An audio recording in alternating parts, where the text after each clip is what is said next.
A day in the life as a trainer na puro tawa ang ginagawa sa trabaho. Eme lang.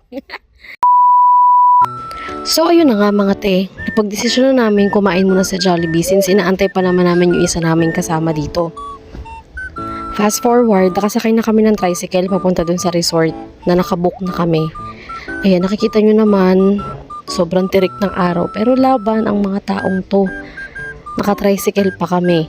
Sa mga pagkakataong to, nasa Tanay Bayan na kami and pupunta kami sa Pililla, Rizal. So ayun, medyo malayo pa daw siya, sabi ni Kuya, mga 30 minutes yung biyahe from Tanay Bayan to Pililla, Rizal. Tapos imagine, sobrang init. Pero laban lang kasi si Kuya nga lumalaban sa init. So kami din, dahil magaganda kami. Charot. So ayun, as of the moment, nasa biyahe pa din ang mga tao. Maganda din naman kasi mahangin since nasa kabundukan kami ng Tanay Rizal, mapuno, so kahit mainit hindi naman siya issue sa amin kasi maganda naman and presko naman yung hangin. Ayan, medyo makipot lang yung mga daanan pero sanay naman si Kuya sa biyahe so wala namang naging problema sa pagdadrive niya. Nang sakay kami at sobrang ingay namin. Nakatawa na lang si Kuya sa amin kasi sobrang ingay ng mga taong ito.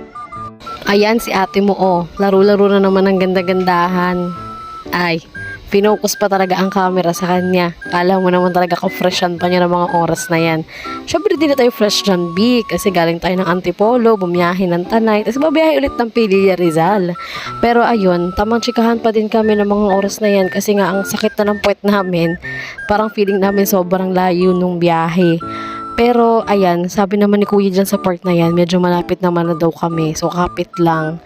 Ayan, nakikita nyo naman, malakas naman yung hangin. So, kahit mainit yung panahon, okay pa din yung hangin, malamig pa din. Kasi nga, ayun, mapuno, paulit-ulit.